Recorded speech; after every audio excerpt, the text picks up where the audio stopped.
A former psychologist who was once the subject of a News 12 New Jersey investigation is being punished again.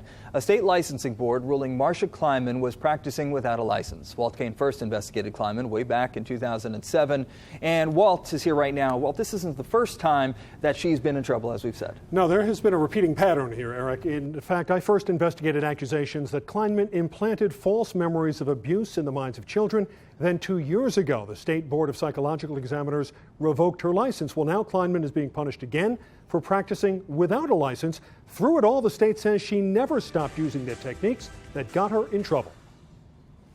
Dr. Kleinman has proven herself uncontrollable. She cannot even control herself. The Attorney General's office asks for the maximum punishment for Marcia Kleinman, saying she not only practiced psychology without a license, she took advantage of a family in crisis. She took someone who she previously had a relationship with, someone who was troubled, someone whose family had put their trust in her, and she abused that trust. The board agrees. It revokes Kleinman's license for a second time. Board members also impose more than $75,000 in penalties and fees. Somebody has a lot of angry feelings. Good. Particularly troubling to the state, the fact that Kleinman reportedly used the same techniques that got her license revoked the first time.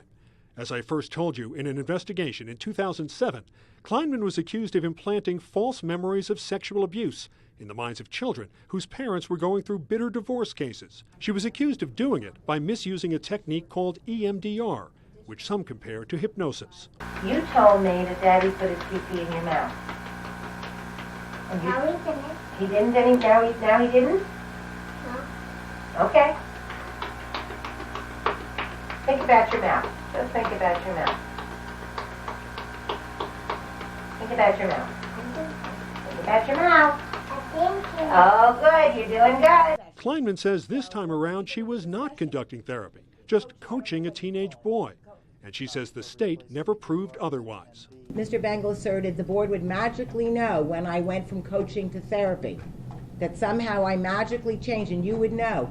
Based on what? Intensive exploration of the inner psyche, that's not coaching, that's psychotherapy.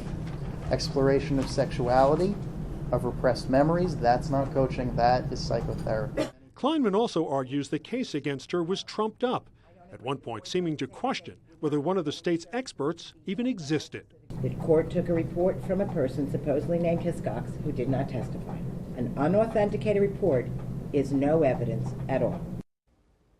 The board obviously disagreeing with that. And again, at first glance, you might wonder, why bother revoking Kleinman's license since it was already revoked 2 years ago? Well, here's the thing. Remember, she went to court a couple of months ago appealing that first ruling.